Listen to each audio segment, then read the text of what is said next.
Welcome to crime diaries. ఈ వారం మన గెస్ట్ గతంలో బెత్తం పట్టుకున్నారు, ప్రస్తుతం లాఠీ పట్టుకున్న ఉమెన్ పోలీస్ ఆఫీసర్.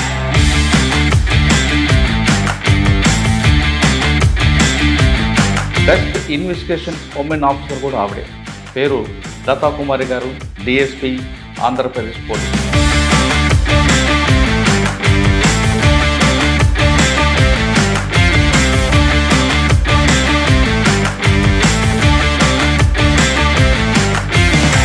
లతా కుమారి గారు టీచర్గా జీవితం ప్రారంభించి పోలీసు యూనిఫామ్ ఎందుకు వేసుకున్నారు? నేను శ్రీకాకుళం జిల్లా చెందినటువంటి అమ్మాయిని. ఒక వ్యవసాయదారు నుంచి పోలీస్ డిపార్ట్మెంట్కి వెళ్ళడానికి కంప్లీట్గా మా హస్బెండ్ నాకు సపోర్ట్ చేయడం వల్ల ఇబ్బంది లేకుండా డిపార్ట్మెంట్ని చూస్ చేసుకోవడం జరిగింది. బట్ పనిచేసిన 2.5 సంవత్సరాల్లో మీకు బాగా గుర్తుండిపోయిన సంఘటన చాలా జరిగింది. ఎస్టీ గారు ఇచ్చినటువంటి కంప్లైంట్ మేరకు ఒక రేప్ కేసు, ఎస్సీ పెద్ద అమ్మాయి, మైనర్ కాదు సార్. మేడం, మీకన్నా సీనియర్ డిపార్ట్మెంట్ ఆఫీసర్ మీద వేశారు కదా, మీకు ఇబ్బంది రాలేదా? ఇబ్బంది ఏం లేదు సార్. మాకు అప్పుడు ఉన్నటువంటి మేడం, మీకు పెద్దాపురంలో బాగా గుర్తుండిపోయిన సంఘటన బ్యాంక్ కేసు. పత్తిపాడు ఎస్ఐ గారు ఫోన్ చేసి, మేడం అక్కడ బ్యాంకు, మన ఉత్తరకంచి బ్యాంక్ని ఎవరో కొట్టారు, దొంగతనం చేశారని చెప్పేసి. మేడం ఇది ఏదో గ్యాంగ్ వచ్చి చేసినట్లుగా ఉందని చెప్పేసి అంటే మన ఇప్పుడు ఒకవైపు డ్యూటీ, మరోవైపు ఫ్యామిలీ, రెండు ఇంపార్టెంట్. కొంచెం అయితే కష్టం అవుతుంది. బట్ ఏంటంటే సార్, లా అండ్ ఆర్డర్లో మాకు మా సుపీరియర్ ఆఫీసర్స్ మమ్మల్ని గైడ్ చేసేదైనా లేదైనా కొంచెం మమ్మల్ని పోలీస్ డిపార్ట్మెంట్కి వచ్చే అమ్మాయిలకు మీరు ఇచ్చే మెసేజ్? చక్కటి డిపార్ట్మెంట్ సార్, ఇది చాలా హుందాగా ఉంటుంది. ఉమెన్ కమ్యూనిటీకి చేసేటటువంటి అలాంటి దీనికి పోలీస్ డిపార్ట్మెంట్ ఒక బెస్ట్ ఒక డిపార్ట్మెంట్.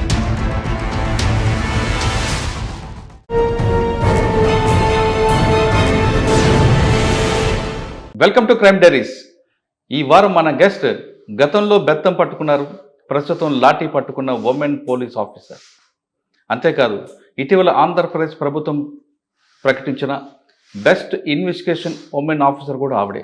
పేరు లతా కుమారి గారు, డిఎస్పీ, ఆంధ్రప్రదేశ్ పోలీస్.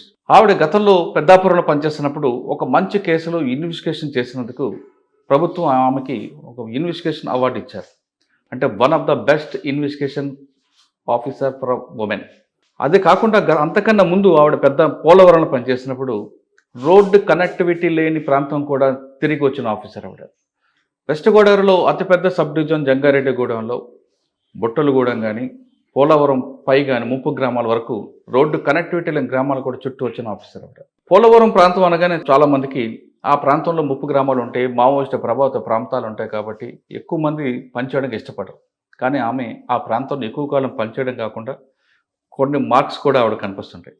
అవేంటో, ఇటీవల పెద్దాపురంలో పనిచేసినప్పుడు అవార్డు ఎందుకు వచ్చిందో, ఆ కేసు ఏంటో విషయాల్ని మేడం నడి తెలుసుకుందాం. మేడం నమస్తే అండి.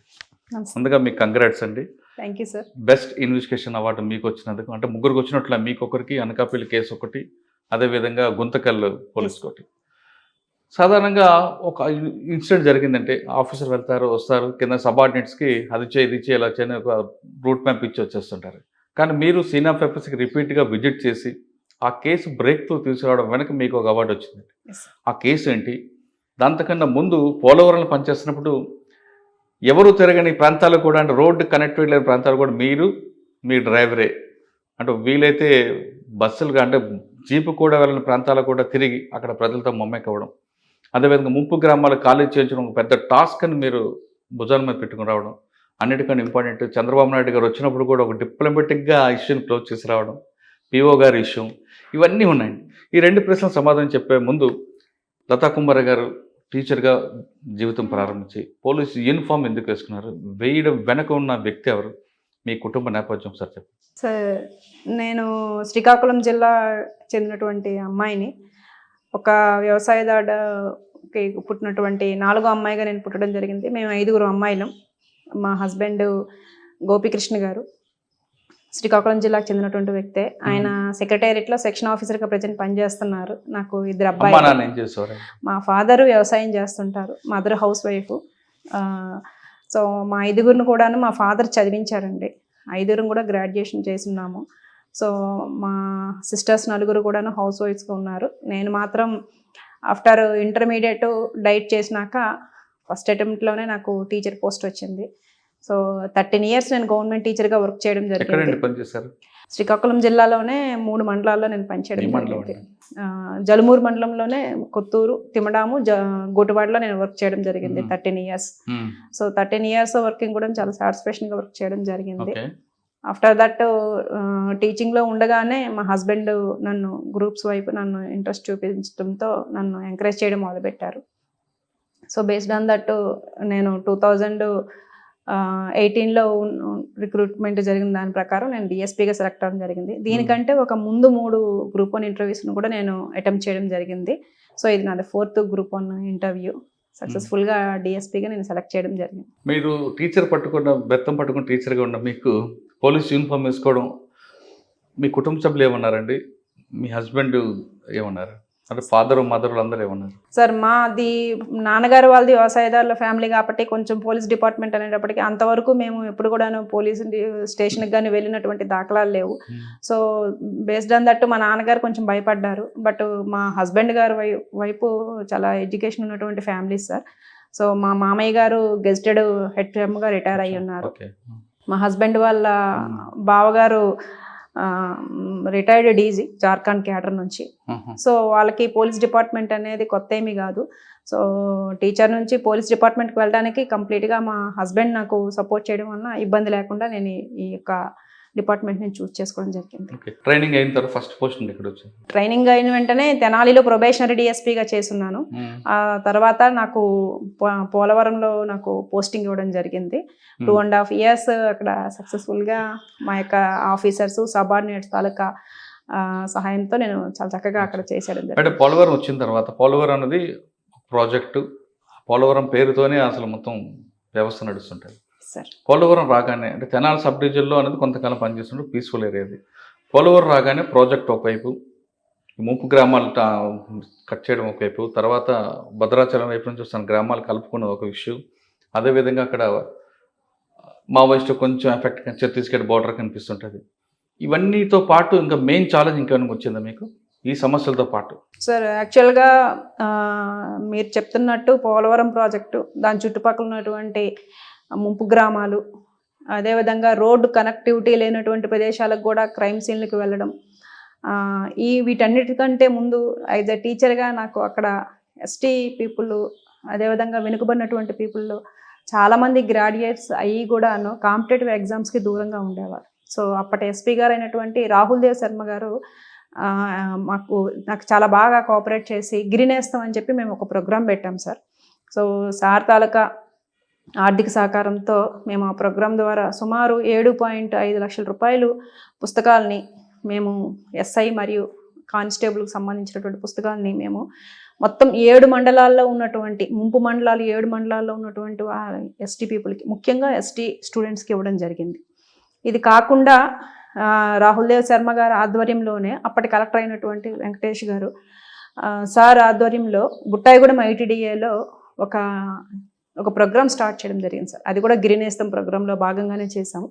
సుమారు 80 మంది ఎస్టీ స్టూడెంట్స్కి మేము ఎస్ఐ ట్రైనింగ్ ఇప్పించడం జరిగింది సార్ ఆధ్వర్యంలోనే, కలెక్టర్ గారి తాలూకా ఆర్థిక సహకారంతో.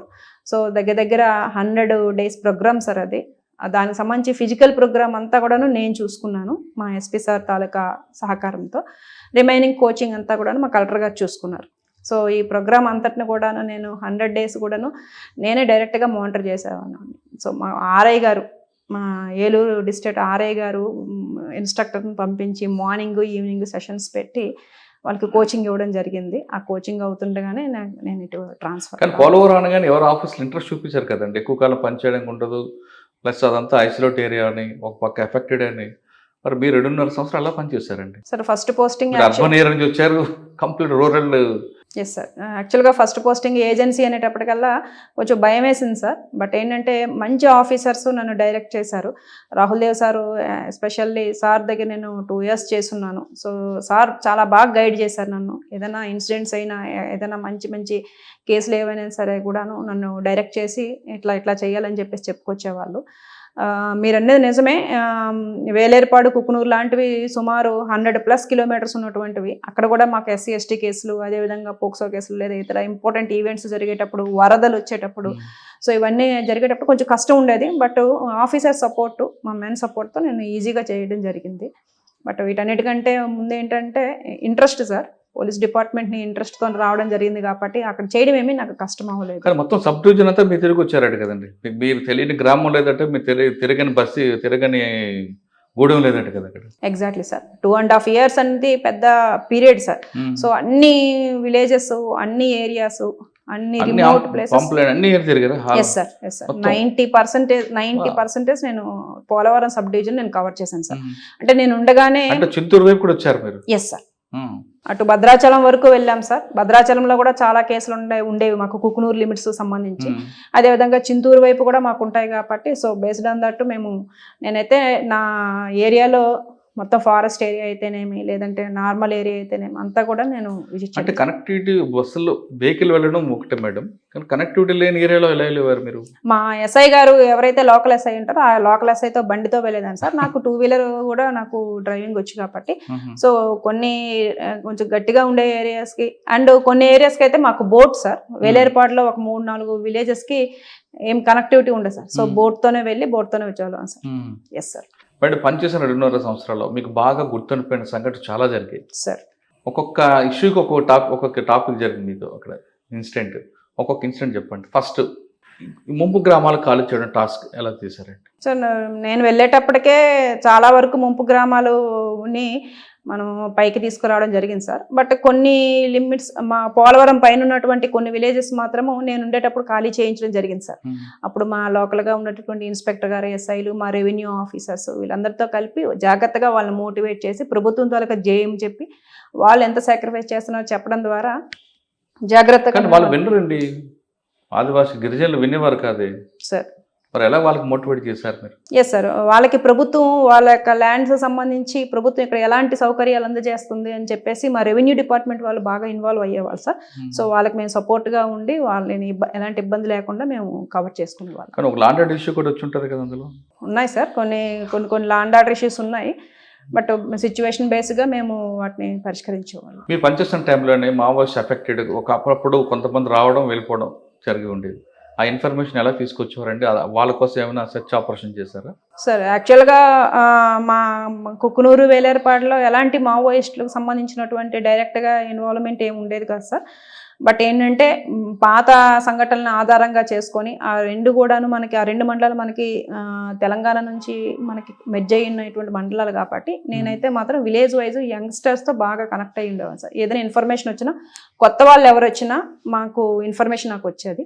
ఎందుకంటే కుకునూరు, వేలేరుపాడులో మనకి ఎక్కువగా మిరప పంట ఉంటుంది సార్. సో ఆ సీజన్లో కూలీలు తెలంగాణ నుంచి వచ్చేవాళ్ళు, కొన్నిసార్లు కూలీలు వచ్చేవాళ్ళు. అదేవిధంగా మా ప్రాజెక్ట్లో పనిచేసేటటువంటి వాళ్ళు ఎవరు వచ్చినా, కొత్త పర్సన్స్ ఎవరు వచ్చినా కూడా నాకు యంగ్స్టర్స్ నుంచి నాకు ఇమీడియట్గా ఫోన్స్ వచ్చాయి సార్. కరెక్టే మేడం. కానీ అక్కడ ఆ భావజాలం వైపు వెళ్ళే వాళ్ళు కొంతమంది ఉంటారు సార్. వాళ్ళు అటువైపు వెళ్లకుండా ప్రజల వైపు ఉండడానికి, ప్రభుత్వం వైపు ఉండడానికి మీరేం చేశారు? దానికి అనుగుణంగానే ప్రవేశపెట్టినటువంటి కార్యక్రమమే గిరినేస్తం ప్రోగ్రామ్ సార్. గిరినేస్తం ప్రోగ్రాంలో భాగంగా మేము పుస్తకాలు ఇవ్వడం జరిగింది. కార్యక్రమాలని మేము కోచింగ్ సెంటర్ని కూడా ITDAలో స్టార్ట్ చేయడం జరిగింది. ఇది కాకుండా మేము విలేజ్ వైజ్ నేను కొంతమందితో నేను ఇంటరాక్ట్ అయ్యేవాళ్ళం సార్. ఎక్కువగా మెడికల్ క్యాంప్స్ మేము పెట్టాం. ఒక 5-6 మెడికల్ క్యాంప్స్ నేను 2.5 yearsలో నేను ఒక 5-6 మెడికల్ క్యాంప్స్ నేను పెట్టడం జరిగింది. ఈవెన్ వేలేరుపాడులో కూడా మేము మెడికల్ క్యాంపులో పెట్టడం జరిగింది సార్. లోకల్గా ఉండేటటువంటి ప్రైవేట్ హాస్పిటల్స్ అవన్నీ. ఇది కాకుండా మా ఈ అమరవీరుల దినోత్సవం సంబంధించి కూడాను బ్లడ్ని మా యొక్క స్టాఫ్ ద్వారా కలెక్ట్ చేసి లోకల్గా ఉండేటటువంటి మా సిహెచ్సి బుట్టాయిగూడలో ఉండే సిహెచ్సికి మేము ఇవ్వడం జరిగేది సార్. జంగారెడ్డిగూడలో ఉండే అంటే అవి కాకుండా ప్రభుత్వ పథకాలు వాళ్ళ వరకు వెళ్ళేవి వెళ్ళేవి సార్. రెవెన్యూ వాళ్ళు వెళ్ళేటప్పుడు కొంచెం మాకు ఏదైనా ఎస్కాట్ అవసరమైనా లేదంటే లోకల్గా ఉండేటటువంటి ప్రజాప్రతినిధులు వెళ్ళి ఏదైనా చేయాలనుకున్నా కూడా మేము వెళ్ళి ఎస్కాట్ చేస్తున్న క్రమంలోనే వాళ్ళతో పాటు మేము కూడా వాళ్ళని మోటివేట్ చేయడం జరిగేది సార్. పోక్సో కేసులు కనిపిస్తుంటాయి, ఎస్సీ ఎస్టీ కేసులు కనిపిస్తుంటాయి, వాటికి సంబంధించిన మీకు గుర్తున్న కేసు చెప్పండి. సార్ స్కూల్ కూడా ఒకటి అయినట్టుంది కదండి, ఒకటి రెసిడెన్స్ స్కూల్లో ఒకటి. ఎస్ సార్, నేను వచ్చిన తర్వాత జరిగింది సార్ అది. ఇది బుట్టాయిగూడెం సార్. అంత ముందు కూడా జరిగినట్లు చాలా కేసులు ఉంటాయి. ఎస్ సార్, ఇంపార్టెంట్గా అయితే మేము ఉన్నటువంటి ఏరియా అంతా ట్రైబ్ ఏరియా కాబట్టి చాలా వరకు కొంచెం లిటరసీ అదేవిధంగా అవేర్నెస్ తక్కువ కాబట్టి పోక్సో కేసెస్ అనేవి రిజిస్టర్ చేయడం జరిగేది. దానిలో భాగంగానే లోకల్గా అప్పట్లో పనిచేసేటటువంటి ఐటీడీఏ పిఓ గారి మీద మేము ఒక ఎస్టీ గారు ఇచ్చినటువంటి కంప్లైంట్ మేరకు ఒక రేప్ కేసు ఎస్సీ ఎస్టీ కంటెంట్తో రిజిస్టర్ చెప్పండి సార్. యాక్చువల్గా ఇది నేను జాయిన్ అయిన తర్వాత ఫస్ట్ 1 ఇయర్లో భాగంగానే మనకు వచ్చినటువంటి కంప్లైంట్ మేరకు లోకల్గా ఉన్నటువంటి ఐటీడీఏ బుట్టాయిగూడెం ఐటీడీఏలో ఉన్నటువంటి అప్పటి పిఓ గారు అయినటువంటి సూర్యనారాయణ గారు తాలూకా కమిట్మెంట్కి మేము ఎట్లా మమ్మల్ని ఉద్యోగాల కోసం మమ్మల్ని ఇబ్బంది పెడుతున్నారు, కమిట్మెంట్ అడిగి అవ్వాలని చెప్పేసి ఆ కంప్లైంట్ మేరకు మనం ఒక కేసు రిజిస్టర్ చేయడం జరిగింది. 376 అండ్ కమిట్మెంట్ అడిగారా, అటెంప్ట్ చేశాడండి? రేప్ చేస్తాను ఆ పాప complaint sir. Based on complaint మనం కేసు రిజిస్టర్ చేసి 376 ఎస్ సార్ సార్ని అరెస్ట్ చేసాం. ఎస్ సార్, పోక్సో కూడా వచ్చిందా? పోక్సో లేదు సార్, అమ్మాయి పెద్ద అమ్మాయి, మైనర్ కాదు సార్. సో అట్లా చార్జ్ షీట్ వేసాం సార్, పగడ్బందీగానే చార్జ్ షీట్ వేసాము. ఇన్వెస్టిగేషన్ కూడా ప్రాపర్గా చేయడం జరిగింది సార్. చేసి చార్జ్ షీట్ వేసాం. మేడం మీకన్నా సీనియర్ డిపార్ట్మెంట్ ఆఫీసర్ మీద వేశారు కదా, మీకు ఇబ్బంది రాలేదా? ఇబ్బంది ఏం లేదు సార్, మాకు అప్పుడు ఉన్నటువంటి మా ఆఫీసర్ గారు సపోర్ట్ చేయడంతో నేను జాగ్రత్తగానే కేసు రిజిస్టర్ చేసి చేయడం. అంతేకాకుండా మీకు పక్కన గోదావరి బోటు ప్రమాదం, దాంట్లో మీకు ఎన్ని గంటలకు ఇన్ఫర్మేషన్, మీ యాక్షన్ ఎలా ఉంది, మీ రోల్ ఏంటి అక్కడ? సార్ నేను వెళ్ళక ముందే జరిగినటువంటి ప్రమాదం సార్ అది. నేను ఆ ప్రమాదం జరిగినటువంటి ఒక 1 ఇయర్ తర్వాత నేను వెళ్ళడం జరిగింది. కానీ దాని ఇంపాక్ట్ కనిపిస్తుంటుంది కదా? ఎస్ సార్, కనిపిస్తుంటుంది సార్. సో ఎప్పుడు మేము గోదావరి సంబంధించి ఏమైనా రివర్ సైడ్ ఉన్నటువంటి విలేజెస్కి మేము విజిట్ చేస్తున్నా వాళ్ళకి ఆ సంఘటన మాత్రం గుర్తు చేస్తుంటాం సార్. ఎందుకంటే గోదావరి మనకి కొత్త, వాళ్ళకి కొత్త కాదనేటటువంటి భ్రమలో ఉంటారు. కానీ ప్రాజెక్ట్ కట్టిన తర్వాత దాని యొక్క డిఫరెంట్ వే అనేది మారుతుంది కాబట్టి వాళ్ళని అవేర్ చేయాల్సిన బాధ్యత మనకు ఉంటుంటుంది సార్. సో రెగ్యులర్గా నేను ప్రాజెక్ట్ విజిట్ చేస్తున్నప్పుడు దగ్గరగా వచ్చేటటువంటి ఈ ఫిషర్మెన్ ఎవరైనా ఉంటే వాళ్ళని వార్న్ చేయడం, ఇలా దగ్గర రాకూడదు, డిఫరెంట్గా ఉంటుంది ఓడి అని చెప్పేసి వాళ్ళని అవేర్ చేస్తూ ఉండేవాళ్ళం సార్. సిమిలర్లీ ఏంటంటే నేను ఉండేటప్పుడు 3 వరదలు వచ్చాయి సార్. దాంట్లో 2022లో వచ్చినటువంటి భారీ వరద సార్. సో రాహుల్ సార్ ఉండేటప్పుడు సార్ ఆధ్వర్యంలో మేము ఈ బోట్తో, పెద్ద బోట్తోని వేలేరుపాడు ఊరు లోపలికి వెళ్ళి రుద్రమకోటలో మేమే వెళ్ళి సారు డైరెక్ట్గా వెళ్ళి వాళ్ళని తీసుకొచ్చి బోట్లోకి తీసుకొచ్చి పెట్టడం జరిగింది. ఆ నైట్కి నైటే రుద్రమకోట విలేజ్ చాలా వరకు మునిగిపోయింది సార్. సో మేము ధైర్యం చేసి లిటరల్లీ చాలా వరద చాలా ఎక్కువ వస్తుంది సార్. ఆ టైంలో కూడాను సారు, నేను, లోకల్ ఇన్స్పెక్టర్, ఎస్ఐ, మా స్టాఫ్ అందరం కూడాను వెళ్ళి వాళ్ళందరినీ కూడాను రుద్రమకోట అనేటటువంటి విలేజ్ నుంచి వాళ్ళందరినీ తీసుకురావడం జరిగింది. కానీ మీరు చెప్పిన మాట వినకుండా ఒక ఆయన రిసార్ట్ పెట్టాడు, అక్కడ వార్నింగ్ ఇచ్చారట కదా మీరు? సార్ యాక్చువల్గా ఏంటంటే రెవెన్యూ లేదంటే మన ఫారెస్ట్ డిపార్ట్మెంట్ వాళ్ళ తాలూకా పర్మిషన్ తీసుకొని పెడితే మనకి ఇబ్బంది ఉండదు సార్. సో ఆయనకి ఫోన్ చేసి ఏదైనా ఉంటే మీరు ఫారెస్ట్ వాళ్ళ దగ్గర పర్మిషన్ తీసుకొని పెడితే బాగుంటుంది. మీరు అంత స్మూత్గా చెప్పలేదు కదండి సార్. ఓకే, తర్వాత ఇంకొక విషయం మేడం, పోలవరంలో పబ్లిక్ ఎవరైనా మీకు అప్రోచ్ అవుతే సార్ వాళ్ళ ఇష్యూని కంప్లీట్గా విని ఓపిక్గా తర్వాత వాళ్ళకి సొల్యూషన్ చెప్పి పంపే వరకు మీరు ఉండేవారు. వాళ్ళకి సొల్యూషన్ చెప్పాలనేది మీరు ఎక్కువగా ప్రయారిటీ ఇచ్చేవారు. సాధారణంగా సుపీరియర్ ఆఫీసర్ ఎలాగ ఉంటారంటే విన్న తర్వాత కిందకి ఎండర్ చేస్తుంటారు. కానీ మీకు ఆ టీచర్గా ఉన్న ఆ ఓపిక వచ్చిందా? లేదు వచ్చిన వాళ్ళ క్లయింట్లు, ఎందుకంటే వాళ్ళ విక్టిమ్ వాళ్ళతో మనం వాళ్ళు ఓన్ చేసుకుంటున్నారు కాబట్టి వినాలనే ఒకరు లేదు, ఒక సాటి మహిళగా ఎక్కువగా మీరు ఉండేవారు. సార్ యాక్చువల్గా మీరు అనేది నిజమే సార్. వచ్చినటువంటి ప్రాబ్లమ్స్లో ఎక్కువ నేను మేడం గారితోనే చెప్పుకుంటాను అని బయట మా కారిడార్లో చైర్ మీద కూర్చొని నేను ఏదైనా కేసు విషయంలో బయటకు వెళ్ళినా కూడా నేను వచ్చేంత వరకు కూడా అట్లానే ఉండి మా స్టాఫ్ చెప్తుంటారు, చెప్పండి సార్ మేడం ఏ స్టేషన్ చెప్పాలన్నా, లేదు నేను మేడంతోనే మాట్లాడతాను అని చెప్పేసాను. సో ఇష్యూలో కూడాను చాలా సెన్సిటివ్ ఉంటే మాత్రం ఖచ్చితంగా నాతోనే మాట్లాడి నా ద్వారానే, అంటే మూడో మనిషి తెలియకుండా ఇష్యూస్ను క్లోజ్ చేసినటువంటి సందర్భాలు చాలా ఎక్కువ ఉన్నాయి సార్. నా దగ్గరికి వచ్చేటటువంటివి ఏంటంటే ఎక్కువ ఉమెన్ చైల్డ్ అబ్యూజు, లేదంటే కాలేజీ పిల్లల అబ్యూజు, లేదంటే ఉమెన్ ఎవరైతే మ్యారేజ్ చేసుకొని వాళ్ళ పాస్ట్ లైఫ్ ఎట్లా ఉన్నా కొంచెం దాన్ని తెలుసుకొని వాళ్ళని ఎవరైనా సరే ఇట్లా బెదిరింపు చేసే వాళ్ళని, అలాంటివి ఏమైనా ఉంటే మాత్రం పర్సనల్గా నా దగ్గరికి వచ్చి నాతో మాట్లాడి ఇష్యూస్ క్లోజ్ చేసుకున్నటువంటి సందర్భాలే చాలా ఎక్కువ ఉన్నాయి సార్. బట్ అటువంటి కేసుల్లో మీరు అక్యూజ్ని కూడా తీసుకొచ్చారు అనుకోండి సార్, తీసుకొచ్చిన తర్వాత మీరు 354, 506 వేసి పంపిస్తారా, లేదా ఒకసారి బెత్తం తీసుకొచ్చి ఒక మహిళ కాబట్టి మీరు కూడా కోపం వచ్చిందా? లేదు సార్, యాక్చువల్గా మైనర్కి సంబంధించినటువంటి ఏ కేసుల్లో కూడా మేము కంప్లైంట్ తీసుకొని కేసు వెంటనే రిజిస్టర్ చేసి బేస్డ్ ఆన్ మెరిట్స్, అది ఒకవేళ రిమాండబుల్ కేసు అయితే వెంటనే రిమాండ్ చేసేవాళ్ళం సార్. కొంచెం సెన్సిటివ్ ఉన్నటువంటి ఫ్యామిలీ లేడీస్, లేదంటే కాలేజ్ కొంచెం పెద్ద పిల్లలు మైనర్ కానటువంటి వాళ్ళు వచ్చేటప్పుడు వాళ్ళ తాలూకు అభిప్రాయం ప్రకారం కేసుకి వెళ్ళాలా, లేదంటే వేరే. కానీ వచ్చిన వ్యక్తి ఎక్కువ కూడా ఇన్స్టెంట్ జస్టిస్ అడుగుతుంటారు. నా కేసు వద్దండి, జస్ట్ వాడిని బెదిరించండి పంపించండి అని. బెదిరించడం అనేది మీ డ్యూటీ కాదు, 2 దెబ్బలు కొట్టండి చాలు అని వాళ్ళంటారు, అది కూడా మీ డ్యూటీ కాదు. మరి అటువంటి ఇష్యూని ఎలా షార్ట్అవుట్ చేస్తారు మీరు? సార్ ఎక్కువగా మా దగ్గరికి వచ్చినటువంటి పిల్లలకు సంబంధించి అటువైపు వాళ్ళు కూడా సేమ్ క్లాస్మేట్స్ కానీ కొంచెం సుపీరియర్స్ కానీ అట్లా ఉండేటప్పుడు వాళ్ళ పేరెంట్స్ని కూడా పిలిచేవాళ్ళం సార్. అబ్బాయి వాళ్ళ తలక పేరెంట్స్ని పిలిచి ఎదురెదురు పెట్టేటప్పటికల్లా వాళ్ళ పేరెంట్స్ కూడా ఈ అబ్బాయి తలక అర్థమయ్యేది సార్. సో మేము ఇంకెప్పుడు ఇట్లా చేయము, లేదంటే మేము చూసుకుంటాం, జాగ్రత్త చూసుకుంటామని బోత్ అమ్మాయికి అబ్బాయికి ఇద్దరికి కూడా వార్నింగ్ ఇచ్చి వాళ్ళ పేరెంట్స్ని వీళ్ళ పేరెంట్స్ని పెట్టి చాలాసార్లు సందర్భంలోనే, ఒకవేళ ఆ ఇష్యూలో కూడా అవ్వకపోతే నెక్స్ట్ మేము ఇమీడియట్గా కేసు రిజిస్టర్ చేసేవాళ్ళం. కానీ వీళ్ళు ఒప్పుకోరు కదండి, విక్టిమ్ సహకరించదు కదా. లేదండి, అంటే మనకి 2 రకాలైనటువంటి జస్టిస్లు కోరుకునేవాళ్ళు. కొంతమంది ఏంటంటే ఇన్స్టెంట్గా తొందరగా మాకు కావాలనుకునేవారు. రెండో వాళ్ళు ఏంటంటే ఈ రూమ్లోనే మేడం మీ ఆఫీస్లోనే మీ రూమ్లోనే అయిపోతే నాకు ఇబ్బంది లేకుండా ఉంటుంది అని చెప్పేసేటటువంటి వాళ్ళు సార్. సో మీరు చెప్పినట్టు ఇన్స్టెంట్ జస్టిస్ కావాలనుకునే వాళ్ళు మాత్రం వెంటనే కేసు రిజిస్టర్ చేసేవాళ్ళం సార్. కేసు రిజిస్టర్ చేసి తర్వాత ఫర్దర్గా ముందుకెళ్ళేవాళ్ళం. ఆ తర్వాత ఏం జరిగితే అది జరుగుతుందమ్మా, ముందు కేసు రిజిస్టర్ చేద్దాం అనుకునేవాళ్ళం. కానీ ఇటువంటి సంఘటన మీరు టీచర్గా ఉన్నప్పుడు ఏం చేసేవారు? సార్ వచ్చింది సార్, నాకు టీచర్గా ఉండేటప్పుడు ఒకసారి నా దగ్గర ఉన్నటువంటి స్టిల్ ఇప్పుడు గుర్తుంది సార్, పాప మైనర్ గర్ల్, ఫస్ట్ క్లాస్ అనమాట. మార్నింగే నేను పనిచేసినటువంటి లాస్ట్ స్కూల్ గొట్టివాడ సార్. 80 మంది చిల్డ్రన్తో ఉండేది. ఎక్కువ మంది మైగ్రేట్ అయిపోయేవాళ్ళు అన్నమాట పేరెంట్స్. సో ఇయర్లీ ట్వైస్ వచ్చేవాళ్ళు. వచ్చినప్పుడు నా స్కూల్కి నా దగ్గరికి వచ్చి కొంచెం డబ్బులు ఇచ్చి పిల్లలకి బుక్స్ గట్టా ఏదైనా అవసరమైతే చూడండి అమ్మా అని చెప్పేసి అని అట్లా. సో పేరెంట్స్ లేనటువంటి పిల్లలు కొంచెం ఇండిసిప్లైన్గా కొంచెం నీట్గా లేకుండా వచ్చేటటువంటి వాళ్ళు. ఆ క్రమంలో కూడాను నేను కాస్త వాళ్ళకి సంస్కారం నేర్పి చాలా నీట్గా ఉంచేవాను సార్. సో అలాంటి ఒక కిడ్ నా దగ్గరికి వచ్చి అన్నయ్య అట్లా చేస్తానంటే వాళ్ళ అమ్మని పిలిచి చూడు ఇట్లా చేస్తున్నాడు, లేదంటే పాపను తీసుకొని స్టేషన్కి వెళ్ళిపోవాల్సి వస్తుంది అని చెప్పేసి వార్నింగ్ ఇవ్వడం జరిగింది సార్. చాలా వార్నింగ్ ఇచ్చారు, బెత్తంతో మా స్టూడెంటే కదా సార్. వాడిని కొట్టలేదు? ఎస్ సార్, అబ్బాయి మా స్టూడెంటే సార్. తెలియక చేస్తున్నాడు కాబట్టి కొంచెం వార్నింగ్ ఇవ్వడం, వాళ్ళ మదర్కి అయితే వార్నింగ్ ఇచ్చాను సార్. చూడండి మీ అబ్బాయి ఎట్లా చేస్తున్నాడు, చిన్నపిల్ల ఆ పిల్ల ఇష్యూ అవుతుంది అని చెప్పేసి వార్నింగ్ ఇవ్వడం జరిగింది సార్. వార్నింగ్ ఇచ్చి పంపించారు మీ స్టూడెంట్ కాబట్టి. మీ స్టూడెంట్ కాకపోతే ఖచ్చితంగా నేను బేస్డ్ ఆన్ మెరిట్సే స్టేషన్కి వెళ్ళి కంప్లైంట్. అంతేగాని చేతిలో బెత్తంతో వాడరా? అప్పుడు మనల్ని ఎవరు అడగరు కదా సార్.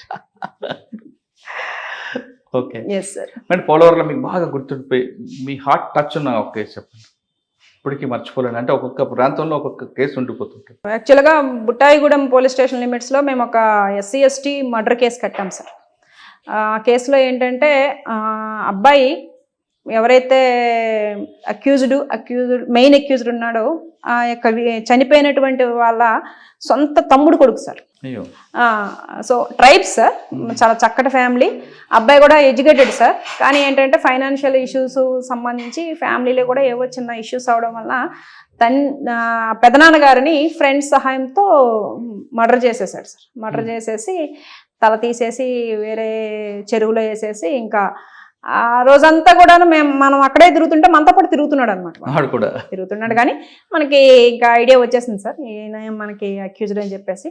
సో ఆ కేసులో ఆ తర్వాత అబ్బాయిని ఇంట్రాగేషన్ చేసి అబ్బాయి ద్వారా రిమైనింగ్ వాళ్ళని కూడా మనం పట్టుకొని కేసుని మనం ఛార్జ్షీట్ పకడ్బందీగా ఛార్జ్షీట్ వేయడం జరిగింది సార్. ఆ కేసు కొంచెం నాకు ఎందుకో అంటే డబ్బుల కోసం సొంత పెదనాన్ని చంపేసినంత అనేది కొంచెం బాధ అనిపించింది. అంటే ఇప్పుడు పట్టణంలోను లేదా నగరాల్లోనూ అలాంటి కల్చర్ మనం చూస్తుంటాము. బాగా రిమోట్ బుట్టాయిగూడెంలోనే రిమోట్ ప్లేస్లో ఉన్నటువంటి అలాంటి ఊర్లో కూడాను బంధం అనేది అట్లా ఫైనాన్షియల్గా మానవ సంబంధాలు ఆర్థిక సంబంధాలు అయిపోయినాయి అన్నట్టుగా అనిపించింది అసలు నిజంగా. అది కొంచెం కన్విక్షన్ వస్తుందండి. ఖచ్చితంగా సార్, ఖచ్చితంగా మేము చాలా ప్రాపర్గా ఇన్వెస్టిగేషన్ చేసాం సార్. చేసి గట్టిగానే ఛార్జ్ షీట్ వేసినాము. ఖచ్చితంగా ట్రయల్ స్టార్ట్ అయితే మాత్రం మేము ఫాలోఅప్ చేస్తాం. మేడం, పోలవరంలో మాజీ ముఖ్యమంత్రి ప్రస్తుత ముఖ్యమంత్రి చంద్రబాబు నాయుడు గారు పోలవరం విజిట్కి వస్తారు. కానీ ఆయన కోర్టు ఆదేశాలు లేకుండా వచ్చారు. మీ ఆఫీసర్లందరూ అడ్డుకున్నారు.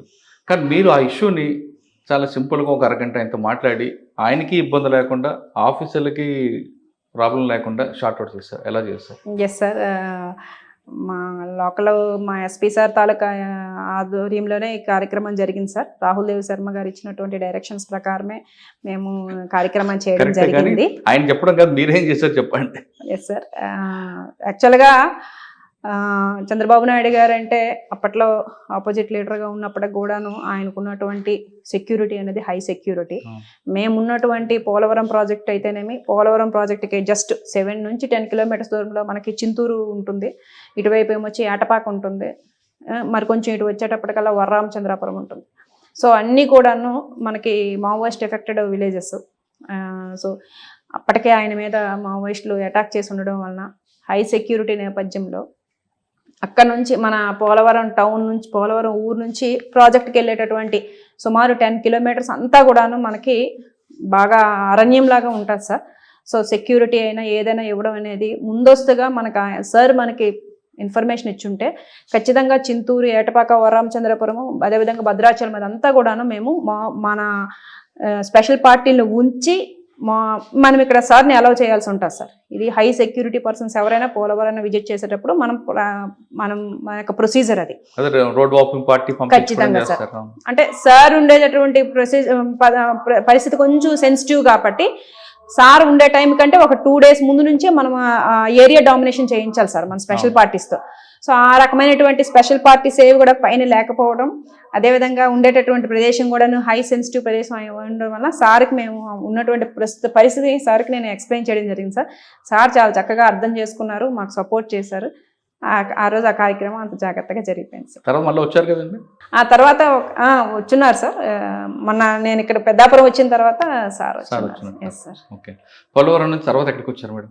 పెద్దాపురం సార్. పెద్దాపురం, గోదావరి గజలు వచ్చారు. Yes sir. ఓకే మేడం, ఇక్కడ రాకానికి మెయిన్ ఛాలెంజ్ పెద్దాపురం అనగానే గతంలో ఒక నేమ్ ఉండేది సార్. ఆ నేమ్ని ఒక లేడీ ఆఫీసర్ ఎలాగ దాన్ని ప్యాచప్ చేసుకొచ్చారండి? ఎందుకంటే ఇక్కడ పనిచేసి ఇక్కడ పుట్టిన అమ్మాయిలు కూడా పెళ్లి కాకుండా రోజులు ఉండేవి గతంలో. పెద్దాపురం అమ్మాయి అంటేనే వేరే మీనింగ్ చేసేవారు. ఆ పేరు క్రమేపీ తగ్గింది అనుకో, పూర్తిగా తగ్గింది కాదనట్లేదు, కానీ ఎక్కడో ఒక మచ్చ కనిపిస్తుంటుంది. ఎస్ సార్, మీరు చెప్పింది నిజమే సార్. గత చరిత్ర అంతా కూడాను పెద్దాపురంది ఒకవైపు మాత్రమే మనకు కనిపిస్తుంటుంది. అయితే ప్రభుత్వ చర్యలు, ప్రభుత్వం ఇచ్చినటువంటి తర్వాత కల్పించినటువంటి మనకి ఏదైనా సరే వాళ్ళకి ఉపాధి పథకాలు, అదేవిధంగా మా యొక్క డిపార్ట్మెంట్ వైపు నుంచి నిరంతరము వాళ్ళ మీద చేసినటువంటి దాడి చేసి కేసు కట్టడాలు ఇవన్నీ చేయడం ద్వారా ఇప్పుడైతే మాత్రం 90%, 99% తగ్గిపోయింది సార్.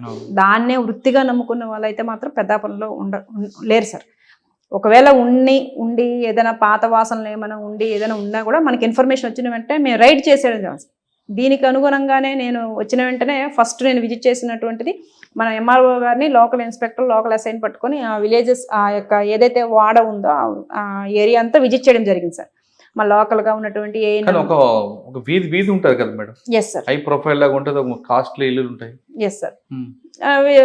నేను ఏంటంటే నైట్ రౌండ్స్ చేసేటప్పుడు కూడాను నేను ముందు చెప్పకుండా, ముందు ఇన్ఫర్మేషన్ ఇవ్వకుండా, ఈవెన్ డ్రైవర్కి కూడా చెప్పకుండా పలానా ఆ పేరు ఉన్నటువంటి వీధిలోకి వెళ్ళండి అని చెప్పేసి అంటే వెళ్ళి డోర్ నాక్ చేసేవాళ్ళం సార్. నాక్ చేసి ఇంకా రెగ్యులర్గా ఇంకా ఎవ్రీడే నేను కానీ, మా ఇన్స్పెక్టర్ కానీ, మా ఎస్ఐ కానీ ఎవ్రీడే ఆ వీధులు చెక్ చేయడము, ఆ హౌసెస్ని చెక్ చేయడము, వాళ్ళతో మాట్లాడడము, వాళ్ళని అవేర్ చేయడము, వాళ్ళు ఈ ఇంపాక్ట్ ఎట్లా ఉంటుందని చెప్పడం, ఇలా రెగ్యులర్గా అయితే మేము ఆ వీధితోని ఆ ఏరియాతో మాత్రం టచ్లో ఉన్నాను.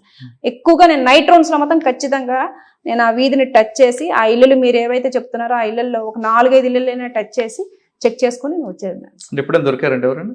లేదు సార్, నాకైతే అంటే గతంలో పనిచేసిన ఆఫీసర్లు ఇక్కడ అదేవిధంగా ఆ వీధిని మార్చాలని, ఆ వీధిలో వాళ్ళకి ఉపాధి కల్పించాలని ట్రై చేశారు.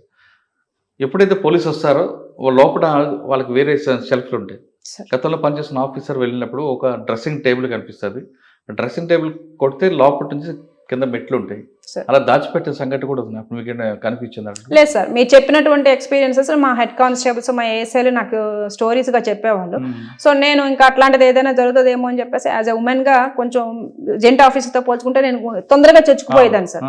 సో వెళ్ళి ఇంకా వాళ్ళు వస్తున్నారా లేదా అని ఏం లేకుండా నేనే వెళ్ళి మొత్తం చెక్ చేసుకొని మా ఉమెన్ కానిస్టేబుల్స్ పాతగా ఉండేటటువంటి ఉమెన్ కానిస్టేబుల్స్ వాళ్ళని తీసుకొని వెళ్ళి మీరు చెప్పినట్టుగానే అవంతా చెక్ చేసేవాళ్ళు. బట్ ప్రజెంట్ అయితే అట్లాంటి మూమెంట్ ఏమీ లేదు సార్. కానీ ఒక ఆయన ఉన్నాడు, ఆయన మీద మర్డర్ కేసు కూడా ఉంటుందండి, దొరికాడు? అవును సార్, సన్నీ ఉన్నాడు ఇప్పుడంటే? ఉన్నాడు సార్, ఆయన ప్రెజెంట్ అయితే ఇంకా కంట్రోల్లోనే ఉన్నాడు సార్. ఇప్పుడు వచ్చినటువంటి కొత్త ఎస్పీ సార్ కూడా బాగా కంట్రోల్గా పెట్టడం జరిగింది. మేడం, వాళ్ళు ఆ కుటుంబాలన్నీ మీరు అన్నట్లుగా నిజంగా తగ్గిందండి, దానికి నమ్మాల్సిందే ఎవరైనా సార్. 99% లేదు, ఎవరో 1% ఎక్కడైనా ఉంటాయి, అది ప్రతి ఊర్లో ఉన్నలాగానే మనం చూడాలి. ఈ 99% ఒకప్పుడు విలాసవంత జీవితం మనం దించి ఇప్పుడు పరిస్థితి ఎలాగుందండి? అంటే నేను వచ్చిన తర్వాత నేను విజిట్ చేసినటువంటి విలేజెస్లో చాలా వరకు కూడాను ఆ హౌసెస్లో నాకు ఎక్కడ కూడాను యంగ్స్టర్స్ ఎవరు కనిపించలేదు సార్. ఈమె అప్పుడు చేసేదంట, ఈమె అప్పుడు చేసేదంట అని మా స్టాఫ్ చెప్పేవాళ్ళు. అట్లాంటి వాళ్ళు తప్పిస్తే నాకు యంగ్గా కనిపించేవాళ్ళు లేదా 30 yearsలో కనిపించేవాళ్ళు. అట్లా ఒకరిద్దరు కనిపించినా వాళ్ళు ఆల్రెడీ వేరే ఉపాధి కార్యక్రమాల్లో ఉండడం జరిగింది సార్. సో మీరు చెప్పిన దాని ప్రకారం అయితే మాత్రం ఇదివరకు అయితే వాళ్ళు విలాసవంతమైనటువంటి గొప్ప జీవితం గడిపి ఉండొచ్చు. ప్రజెంట్ అయితే నార్మల్ లైఫ్లోనే ఉన్నారు సార్. నేను ఆ వృత్తిని మనం కించపరచడం కాదు కదండి, ఒక కుటుంబం ఆర్థిక పరిస్థితి పిల్లలు పోషించడానికి ఒక మహిళ పనిచేస్తుంది, కానీ ఏదో డబ్బు సంపాదించాలని విలాసం కోసం చేసేవాళ్ళు చాలా తక్కువ మంది ఉంటారు. దాని మీదే డిపెండ్ అయ్యి డబ్బులు సంపాదించేవారు వేరే వాళ్ళు ఉంటారు, వాళ్ళు పీటా కేసులు పెడుతుంటారు. ఈ సెక్టర్ కాకుండా కింద మనం ఎవరైతే గ్రౌండ్ ఉన్నారో తన ఒళ్ళు అమ్ముకొని పిల్లలు పోషణ కోసం చేస్తుంటారు, వాళ్ళ పరిస్థితి ఎలాగుందండి? మీరు చెప్తున్నటువంటి రకంలో ఉండేటటువంటి వాళ్ళు ఎవరు నాకు ఈ 1.5 yearలో తారసపడలేదు సార్. కేవలం అదే వృత్తి చేసి పిల్లల్ని పోషించాలనేటువంటి పరిస్థితి అయితే అప్పుడు ఉండేదేమో కానీ సార్, ఇప్పుడైతే ప్రభుత్వ పథకాలు అయితేనేమి లేదా ఉద్యోగాలు అయితేనేమి లేదా ఇతర వ్యాపార కార్యక్రమాలు SHG గ్రూప్స్ ఇవన్నిట్లో కూడా వాళ్ళు సభ్యులుగా ఉంటున్నారు కాబట్టి మీరు చెప్పిన పరిస్థితి ఇప్పుడైతే ఉండకపోవచ్చు. వాళ్ళ మీద డిపెండ్ అయ్యే ఒక బ్యాచ్ ఉంటుందండి, చెప్పిన పీటా బ్రోకర్ వాళ్ళు ఉన్నారండి. ఖచ్చితంగా సార్, మేము కేసు కట్టేటప్పుడు వీళ్ళని విక్టిమ్స్గా పెట్టి వాళ్ళ మీద మేము ఎక్కువగా కేసులు కడుతుంటాం కాబట్టి వాళ్ళ ప్రభావం అయితే బాగా తగ్గింది సార్. తగ్గిందండి. మేడం, మీకు పెద్దాపురంలో బాగా గుర్తుండిపోయిన సంఘటన బ్యాంక్ కేసు, మీకు ఎన్ని గంటలకు కాల్ వచ్చింది, మీరందరూ ఎన్ని గంటలకు అక్కడ రష్ అయిపోయారు? యాక్చువల్గా నాకు ఏదైనా కేసు సంబంధించి ఏదైనా అఫెన్స్ జరిగిన వెంటనే కూడాను మా లోకల్ ఎస్ఐ కానీ లోకల్ ఇన్స్పెక్టర్ కానీ వెంటనే ఫోన్ చేస్తారు సార్. సో ఫోన్ చేసిన వెంటనే నేను మా సుపీరియర్ ఆఫీసర్కి ముందు ఇన్ఫర్మేషన్ ఇచ్చేసి వెంటనే నేను క్రైమ్ సీన్కి స్టార్ట్ అయిపోతాను. సో బేస్డ్ ఆన్ దట్ ఆ రోజు మార్నింగ్ కూడాను 8 అట్లా ఇన్ఫర్మేషన్ రావడం జరిగింది, 8:30 ఆ టైం కల్లా. సో నాకు మా పత్తిపాడు ఎస్ఐ గారు ఫోన్ చేసి, మేడం అక్కడ బ్యాంకు మన ఉత్తరకంచి బ్యాంక్ని ఎవరో కొట్టారు, దొంగతనం చేశారని చెప్పేసి అంటే, సో అన్ని బ్యాంకుల కేసులు లాగానే ఇది కూడాను చిన్న బ్యాంక్ కేసు అని చెప్పేసి అనుకొని మా ఎస్పీ సార్కి ఇన్ఫర్మేషన్ ఇచ్చాను. సార్ బ్యాంకు ఇట్లా వీళ్ళు కొట్టేశారంట, నేను వెళ్తున్నానని చెప్పేసి అంటే, సరే క్లూస్ టీమ్ని డాగ్ స్క్వాడ్ని కూడా తీసుకువెళ్ళండి అని చెప్పేసి సతీష్ సార్ చెప్పడం జరిగింది. సో అట్లానే అక్కడికి వెళ్ళి చూసేటప్పటికల్లా లోపలికి మొదట మా క్లూస్ టీమ్ని డాగ్ స్క్వాడ్ని కూడా లోపల పంపించడం జరిగింది. వాళ్ళు అవసరమైనటువంటి సైంటిఫిక్గా అన్ని తీసుకోవడం జరిగిన తర్వాత మా కంప్లైంట్ అయినటువంటి మా బ్యాంక్ మేనేజర్ గారిని, అదేవిధంగా సుపీరియర్ వాళ్ళ తాలూకా రీజనల్ ఆఫీసర్స్ కూడా వచ్చేసారు అప్పటికే. సో వచ్చేసినాక వాళ్ళని పట్టుకొని మేము లోపలికి వెళ్ళిన తర్వాత లోపల జరిగిన బేబస్సులను చూసి ఇంకా మా బ్యాంక్ మేనేజర్ గారు ఎస్టిమేషన్ ఎంత ఉండొచ్చు అంటే ఆయనేమో crores రూపీస్ చెప్పేటప్పటికల్లా ఇంకా ఇదేదే చిన్న కేసు కాదనుకొని అంటే ఎస్పీ సార్కి మేము చెప్పడం జరిగింది. సార్ ఇది తక్కువ అమౌంట్ కాదు సార్, ఇది crores రూపీస్లో ఉన్నట్టుంది అంటే సార్ వెంటనే వచ్చేసినారు. సార్ కూడాను సార్ తాలూకా 3 ప్రొబేషనరీస్ ఉన్నారు, ఒక IPS ప్రొబేషనరీ, 2 ప్రొబేషనరీ DSPs, మొత్తం 3 పట్టుకొని అదేవిధంగా రిమైనింగ్ కొంతమంది ఆఫీసర్స్ని పట్టుకుని నాలెడ్జ్ ఉన్నటువంటి IT కోర్ వాళ్ళని పట్టుకొని వచ్చేయడం జరిగింది. సో కేసు కోసం సంబంధించి లోపల ముందు సార్ దగ్గర మేనేజర్ గారి దగ్గర కంప్లైంట్ తీసుకొని లోపలికి వెళ్ళి చూస్తే మనకి ఆక్సిజన్ సిలిండర్స్, అదేవిధంగా మామూలు గ్యాస్ సిలిండర్స్, ఇతర ఎక్విప్మెంట్ చాలా ఉందన్నమాట అక్కడ. సో చూడగానే మా యొక్క ఆఫీసర్స్ ఏమంటున్నారంటే లోకల్గా ఉండేటటువంటి వాళ్ళు, మేడం ఇది ఏదో గ్యాంగ్ వచ్చి చేసినట్లుగా ఉందని చెప్పేసి అంటే మన CCTNSలో చెక్ చేయడం జరిగింది. ఇలాంటి అఫెన్సెస్ మనకి చుట్టుపక్కల ఉన్నటువంటి జిల్లాల్లోనూ రాష్ట్రాల నుంచి జరిగితే చెక్ చేసేటప్పటికి మనకి బేదర్లో జరిగింది, అదేవిధంగా తెలంగాణలోను, ఆసిఫాబాద్లోను, మన భద్రాద్రి కొత్తగూడెం జిల్లాలో కూడా మనకు జరిగింది. సో ఆ వెంటనే ఆ ఇన్స్పెక్టర్స్తోని, ఆ SHOస్తోని, అదేవిధంగా ఆ యొక్క DSPస్తోని మాట్లాడి ఆ CD ఫైల్స్ అన్నీ కూడా మేము సాఫ్ట్ కాపీలు తీసుకొచ్చి అందులో ఉన్నటువంటి వాళ్ళ అఫెండర్స్ అందరినీ కూడా మనం తీసుకురావడం జరిగింది. తీసుకొని వచ్చిన తర్వాత మనకు ఒక ఐడియా అయితే వచ్చింది, ఏదో నార్త్ గ్యాంగ్ ఏదో చేసింది అన్నట్లు మనకు ఒక ఐడియా వస్తుంది. సో మనకి బ్యాంక్ ఎదురుగానే ఒక చిన్న షాప్ ఉందన్నమాట, జ్యువెలరీ షాప్. ఆ జ్యువెలరీ షాప్లో చక్కగా ఒక సీసీ క్యామ్ ఆయన బ్యాంక్ వైపు పెట్టి ఉన్నారు. బ్యాంక్లో లేదంటే బ్యాంక్లో ఉన్నాయి, కానీ ఆ గ్యాంగ్ ఏంటంటే మొదట ఏంటంటే బ్యాంక్లో ఉన్నటువంటి ఏదైతే ఆ యొక్క సీసీ కెమెరాస్ ఉంటే వాటిని కట్ చేసేస్తారు. వాళ్ళ ఎంఓలో అది ఫస్ట్ పార్ట్ అన్నమాట. సో మనకి బ్యాంక్ ముందు ఉన్నటువంటి ఆ యొక్క షాప్లో ఉన్నటువంటిది చెక్ చేసినప్పుడు ఒక 6 మెంబర్స్తో ఉన్నటువంటి ఒక గ్యాంగ్ లోపలికి రావడం జరిగింది. వాళ్ళతో పాటు రకరకాల ఎక్విప్మెంట్స్, ఆక్సిజన్ సిలిండర్స్ నీట్గా మనకి కనిపిస్తున్నాయి, నీడల్లో కనిపిస్తున్నాయి. సో మనకి క్లియర్ కొంతమందితో కూడినటువంటి గ్యాంగ్ వచ్చి రాబరీ చేసింది అని చెప్పేసి మనకి ఒక ఐడియా అయితే వచ్చిందనమాట. So next based on that మనం కొన్ని టీమ్స్ని ఏర్పాటు చేయడం జరిగింది. మొత్తం కేసు ఇన్వెస్టిగేషన్ అంతా కూడాను ఎస్డిపిఓ పెద్దాపురంగా నేను చేసినప్పటికి కూడాను మొత్తం డైరెక్షన్ అంతా కూడాను మా ఎస్పీ సతీష్ కుమార్ ఆధ్వర్యంలోనే జరిగింది. సో టీమ్స్ని ఏర్పాటు చేసి కొంత టీంని ఉత్తరప్రదేశ్ని, కొంత టీంని వెస్ట్ బెంగాల్, కొంత టీంని మహారాష్ట్ర పంపించడం ద్వారా అదేవిధంగా లోకల్గా కూడా ఇన్ఫర్మేషన్ సేకరించి అత్యద్భుతమైనటువంటి ఇన్వెస్టిగేషన్ని మా ఎస్పీ సతీష్ కుమార్ గారి ద్వారా మేము చేయడం జరిగింది. బేస్డ్ ఆన్ దట్ చాలా వరకు అమౌంట్ని మేము లీడ్ ఎక్కడ వచ్చిందండి మీకు? సీసీ కెమెరాలు దొరికింది. Yes sir. మీకు ఫర్దర్ ఇన్వెస్టిగేషన్ అక్కడ అది ఒకటే సరిపోదు కదా? Yes sir. యాక్చువల్గా ఏంటంటే మనకి ఎన్ రూట్లో ఉన్నటువంటి సీసీ కెమెరాస్ అన్నింటిని కూడా చెక్ చేసుకునే క్రమంలో ఏంటంటే మనకు అక్కడ ఉన్నటువంటి మధ్య మార్గంలో ఉన్నటువంటి ఒక స్మాల్ ఇండస్ట్రీలో ఎంహెచ్ రిజిస్ట్రేషన్తో ఉన్నటువంటి ఒక కారు ఉందన్నమాట, ఎక్స్యూవీ కార్. ఆ ఎంహెచ్ రిజిస్ట్రేషన్తో కార్ ఎప్పుడైతే ఉందో అది రిమోట్ ఏరియా. ఉత్తరగంజ్ అనేది మనకి పత్తిపాడు హైవే నుంచి చాలా రిమోట్ ఏరియా. అలాంటి రిమోట్ ఏరియాలో మనకి ఎంహెచ్ రిజిస్ట్రేషన్తో కారు ఉండేటప్పటికి మనకి సస్పీషియస్గా అనిపించింది. ఇదే కార్ని లీడ్గా తీసుకుంటూ మనం పత్తిపాడు, అదేవిధంగా కిర్లంపూడి, అదేవిధంగా దివిలి, సామర్లకోట వరకు మనం సీసీ కెమెరా వెరిఫై చేసుకుని వస్తే ఆ కారు సామర్లకోట టౌన్ వరకు వచ్చి సామర్లకోట టౌన్తో ఆగిపోయింది అనమాట. సో ఆగిపోయినటువంటి ఏరియాను మనం చెక్ చేసుకున్నప్పుడు ముస్లిం ఏరియా అయ్యిందనమాట. సో అప్పటికే మనకి రకరకాల పోలీస్ స్టేషన్స్ నుంచి మన ఫొటోస్ని తీసుకొచ్చాం. అదేవిధంగా టవర్ డంప్ అక్కడ తీసుకున్నాము. ఈ క్రమంలో ఏంటంటే ఈ ఫొటోస్ని, ఈ కార్ని మనం చూపించుకుంటూ ఆ ముస్లిం ఏరియాలో, ఆ యొక్క సామర్లకోట ముస్లిం ఏరియాలో మనం వస్తున్నప్పుడు అక్కడ చికెన్ షాప్ యజమాని ఈ కార్ ఇక్కడే 4 days నుంచి ఉంది అని చెప్పేసి కన్ఫర్మ్ చేశాం. ఈ ఇందులో మనం ఫొటోస్ చూపిస్తున్నాం, డిఫరెంట్ మనం చూపిస్తే ఈడు నిన్న లేదా మొన్న మా దగ్గరికి చికెన్ కొనడానికి వచ్చాడు, ఇతనితో పాటు ఇంకోళ్ళు ఉన్నారు, ఇంకొక 6 ఉన్నారు, ఇగోండి ఈ ఇంట్లోనే రెంట్కి తిన్నారు, ఒక 5-6 days నుంచే ఉన్నారు ఇక్కడ అని చెప్పి మనకు ఒక గొప్ప లీడ్ మాకు సామర్లకోట పోలీస్ స్టేషన్ లిమిట్స్లో ఉన్నటువంటి ఆ ముస్లిం ఏరియా నుంచి రావడం జరిగింది. సో అక్కడ నుంచి లీడ్ తీసుకొని ఆ ఇంటి ఓనరు ఎవరైతే మనకి రాజమండ్రిలో ఉంటారు, ఇంటి అసలు ఓనరు, ఆ పక్కన ఉన్నటువంటి ఓనర్కి కీస్ ఇవ్వడం జరిగింది. ఆ ఇంటి ఓనర్ గారు మనకి ఇచ్చినటువంటి లీడ్ ద్వారా మనం రిమైనింగ్ ఈ ఆక్సిజన్ సిలిండర్స్ ఎక్కడి నుంచి దొంగలాడారు, అదేవిధంగా వీళ్ళు థెఫ్ట్ చేసి ఎక్కడే వెళ్ళారు అని చెప్పేసి మనం టవర్ అనాలిసిస్, అదేవిధంగా ఐటీ కోరల ద్వారా సహకారంతో, అత్యంత ముఖ్యంగా ఏంటంటే ఇతర రాష్ట్రాల పోలీసులు ఎవరైతే మనకి Karnataka police, Uttar Pradesh police, west Bengal, Maharashtra police వీళ్ళందరూ కూడాను మనకి ఉన్నత స్థాయిలో మా ఎస్పీ గారు చేసినటువంటి కృషి మూలంగా వాళ్ళందరూ కూడాను మా సహకారం అందించి మాకు ఈ యొక్క కేసులో మ్యాక్సిమం రికవరీ ఉండాలి. మనకి వీళ్ళు 2 టీమ్స్ అండి, 2 groups ఉన్నారు. కొంతమంది ఏమొచ్చి మహారాష్ట్ర వాళ్ళు, కొంతమంది ఏమొచ్చి ఉత్తరప్రదేశ్ వాళ్ళు. ఓకే, వీళ్ళిద్దరు కలిపి ఇక్కడికి వచ్చారు. ఇక్కడ ఎందుకు షెల్టర్ ఇచ్చారు వాళ్ళు? షెల్టర్ ఇక్కడ ఇది ముస్లిం ఏరియా సార్. అందులో మ్యాక్సిమం పర్సన్స్ లీడ్ చేసేటటువంటి వ్యక్తి ముస్లిం పర్సన్. సో మనకి సామర్లకోట అనేది డిస్ట్రిక్ట్ హెడ్ క్వార్టర్లో ఉన్నటువంటి రైల్వే స్టేషన్. సో వాళ్ళు ఎంఓ ఏంటంటే ఈజీగా ఎక్కడ నుంచి ఎస్కేప్ అయ్యేటటువంటి రూట్లు కూడా చెక్ చేసుకుంటారు. So district head quarter railway station కాబట్టి ఇక్కడ నుంచి ఈజీగా ఎస్కేప్ అవ్వచ్చు అని చెప్పేసి వాళ్ళు ఏంటంటే ఏదైనా బ్యాంక్ ఎంచుకునేటప్పుడు దానికి నియర్ బై టౌన్స్ లో వాళ్ళు షెల్టర్ తీసుకుంటారు. ఈ పాయింట్ నాకు లక్ష్మీనగర్ పోలీస్ స్టేషన్ SHO గారు కూడా చెప్పడం జరిగింది. సో చుట్టుపక్కల ఉన్నటువంటి టౌన్స్, ఈ లాడ్జెస్ అన్ని చెక్ చేయండి మేడం గారు, అదేవిధంగా వాళ్ళు ముస్లిమ్స్ కాబట్టి ముస్లిం ఏరియాస్ కూడా మీరు చెక్ చేయండి, మీకు ఒక ఐడియా వస్తుంది అని చెప్పేసి చెప్పడం జరిగింది. సో బేస్డ్ ఆన్ దట్ మనం లీడ్ తీసుకుంటూ సీసీ కెమెరా లీడ్ తీసుకుంటూ వచ్చేటప్పుడు సామర్లకోట ముస్లిం ఏరియాలో మనకు పరిచయాలు గతంలో ఉందా వాళ్ళకి? లేదు. అందులో A1 గా ఉన్నటువంటి వ్యక్తి మాత్రం ఇదివరకు మండపేట టౌన్ లో పాప్కార్న్ బిజినెస్ చేసేవాడు 1.5 year 2 years. ఇక్కడ బ్యాంక్ ఉంది అనే విషయం వాళ్ళకి ఎలా తెలిసిందండి? వాళ్ళు ఏంటంటే రిమోట్ ఏరియాలో ఉండేటటువంటి SBI ని టార్గెట్ చేసుకుంటుంటారు. సో ఈ రకంగానే మనకి లక్ష్మీనగర్ పోలీస్ స్టేషన్ అంటే భద్రాచలం అంటే అది కూడా బాగా రిమోట్ ప్లేస్. అన్ని కూడా ఎస్బీఐ. ఎస్బీఐ అంటే అన్ని ఎస్బీఐ బ్యాంకులు ఎందుకు టార్గెట్ చేస్తున్నారు? సెక్యూరిటీ తక్కువ ఉంటుందన్నా? అంటే రిమోట్ ఏరియాలో ఉన్నటువంటి ఎస్బీఐని ఎక్కువగా టార్గెట్ చేసుకుంటున్నారు. సో ఆ క్రమంలో ఏంటంటే సెక్యూరిటీ తక్కువ అవడం వలన, లేకపోతే వాళ్ళకి ఎస్బీఐలో క్యాష్ ఎక్కువ ఉంటుంది, లేదా గోల్డ్. బ్యాంక్ సెక్యూరిటీ లేదా?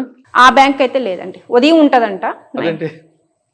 ఉదయం అంతా ఒక సెక్యూరిటీ గార్డ్, ఈవినింగ్ ఉండదు, అవసరం లేదు, నైట్ అంటే సెక్యూరిటీగా ఉంటుంది అని చెప్పేసి వాళ్ళు లోపల చెస్ట్ అంతా కూడా నీట్ గానే ఉంటది అని చెప్పేసి వాళ్ళు పెట్టుకొని ఉంటున్నారు.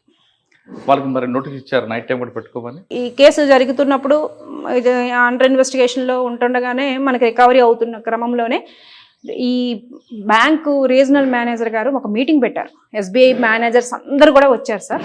ఆ వచ్చినటువంటి రీజనల్ మేనేజర్స్ ఆధ్వర్యంలో జరిగిన మీటింగ్లో ఉన్న ఫ్యాక్ట్స్ అని చెప్పడం జరిగింది వాళ్ళకి. మీ సెక్యూరిటీ సంబంధించి ఇట్లా లూప్ హోల్స్ ఉన్నాయి, మీరు జాగ్రత్త చేసుకోండి. వాళ్ళకైతే మా యొక్క డిపార్ట్మెంట్ నుంచి జెంటిల్ రిమైండర్ అయితే ఇవ్వడం జరిగింది. ఓకే మేడం, ఇదే తరహాలో ఇంకొక బ్యాంక్ కూడా జరిగింది అట కదా, మీరు ఏటీఎం కానీ జరిగింది? నేను ఉండేటప్పుడు అయితే మరి ఇంకేమీ జరగలేదు. నేను అక్కడ నుంచి పెద్దాపురం నుంచి వచ్చిన తర్వాత జరిగినట్లు. ఓకే, పెద్దాపురంలో ఆ కేసులో మీకు ఇన్వెస్టిగేషన్ చేసినందుకు గవర్నమెంట్ ఏపీ డీజీపీ గారు మీకు ఒక మెమోటో అవార్డు ఇచ్చినట్టున్నారు. రైట్ అండి. పెద్దాపురం నుంచి మీరు బదిలీ అయిపోయారు, ఇంకెక్కడ పోస్టింగ్ రావచ్చు. కానీ ఏపీ పోలీసుల్లో మహిళలకి చోటు ఉంటుంది.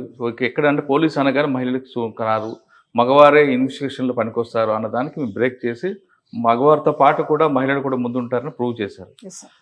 కానీ ఒక అపోహ అయితే ఉంది, పోలీస్ స్టేషన్లు అంటే పోలీసుల్లోకి మహిళలకు పెద్దగా ప్రాధాన్యత ఉండదు, వెళ్తే చాలా కష్టాలు ఉంటాయి, నైట్ డ్యూటీలు ఉంటాయని, లేదా ఇంకా రకరకాల ఇష్యూస్ వస్తాయి, అవన్నీ వాస్తవం అంటారా? సార్ యాక్చువల్గా మెన్ ఆఫీసర్స్తో పోలిస్తే ఉమెన్ ఆఫీసర్స్కి ఆఫీస్ డ్యూటీస్తో పాటుగా ఫ్యామిలీ డ్యూటీస్ అనేటటువంటి సెకండ్ కూడా పార్లర్గా ఉంటుంది సార్. సో మాకు హస్బెండ్ పిల్లలు ఉంటారు. సో ఆ డ్యూటీ రెండు ఎలా మేనేజ్ చేస్తారండి? ఇప్పుడు ఒకవైపు డ్యూటీ, మరోవైపు ఫ్యామిలీ, రెండు ఇంపార్టెంటే. ఎస్ సార్, కొంచెం అయితే కష్టం అవుతుంది. బట్ ఏంటంటే స్కూల్కి వెళ్ళేటటువంటి పిల్లలు ఎవరైతే ఉంటారో ఆఫీసర్స్కి మాత్రం కొంచెం కష్టంగానే ఉంటుంది మేనేజ్ చేసేది. ఎందుకంటే మార్నింగ్ 7:30 లోపు వాళ్ళు స్కూల్కి వెళ్ళేటటువంటి టైమింగ్స్లో వాళ్ళకి ఫీడింగ్ అయినా లేదంటే ఇతర ఏమైనా ఈవినింగ్ 4 తర్వాత వాళ్ళకి మనం టైం కేటాయించాల్సినటువంటి దగ్గర కూడా కొంచెం ఇబ్బంది ఉంటుంది. బట్ ఏంటంటే సార్ లా అండ్ ఆర్డర్లో మాకు మా సుపీరియర్ ఆఫీసర్స్ మమ్మల్ని గైడ్ చేసేదైనా లేదైనా కొంచెం మమ్మల్ని అంటే ఉమెన్ ఆఫీసర్స్కి కొంచెం మాకు ఫ్లెక్సిబుల్ ఇస్తుంటారు sir. So based on that ఇంత పెద్ద సబ్ డివిజన్స్ని మేము హ్యాండిల్ చేయగలుగుతున్నాం. సో మా మెన్ ఆఫీసర్స్కి ధీటుగానే మేము ఇప్పుడు పోలవరమైన పెద్దాపురమైన ఈజీగానే చేయగలుగుతున్నాం. అంటే మా సుపీరియర్ ఆఫీసర్స్ మాకు ఇచ్చేటటువంటి ఫ్రీడమ్ అన్నమాట. ఓకే. సో ఈ క్రమంలో ఏంటంటే కొంచెం మా మిగతా ఫ్యామిలీ లేడీస్ ఎవరైతే హౌస్ వైఫ్స్ ఉన్నారో వాళ్ళతో పోల్చుకుంటే మేము మా పిల్లలతో కొంచెం కేటాయించి తక్కువగానే ఉంటుంది, ఇట్స్ ట్రూ. బట్ ఏంటంటే సిచ్యువేషన్ బేస్డ్గానే మేము ఫ్యామిలీని ఉద్యోగాన్ని మాత్రం మేము హ్యాండిల్ చేసుకుంటూ వెళ్తుంటాం. కానీ నైట్ డ్యూటీస్ అప్పుడు మీకు ఇబ్బందులు ఉంటాయి, ఫేస్ చేస్తారు ఎప్పుడన్నా? సార్ లేదు సార్, యాక్చువల్గా night rounds district night rounds officer అయితేనేమి కొన్ని కేసెస్ నైట్ అవుతుంటాయి. అప్పుడు అఫెన్సులు జరిగేటప్పుడు కూడాను ఏంటంటే ఆ టైం కల్లా కొంచెం మాకు సపోర్టివ్గా ఉండేటటువంటి మా కింద స్టాఫ్ ఉంటారు, వాళ్ళని మా పిల్లలకి మేము సపోర్ట్గా పెట్టి నేను హ్యాండిల్ చేస్తుంటాను. అదర్వైజ్ కొన్నిసార్లు మా హస్బెండ్ ఆ టైంలో ఉండేటప్పుడు మనకి ఇబ్బంది లేకుండానే తనకు అప్పగించి నేను వెళ్ళడం జరుగుతుంది.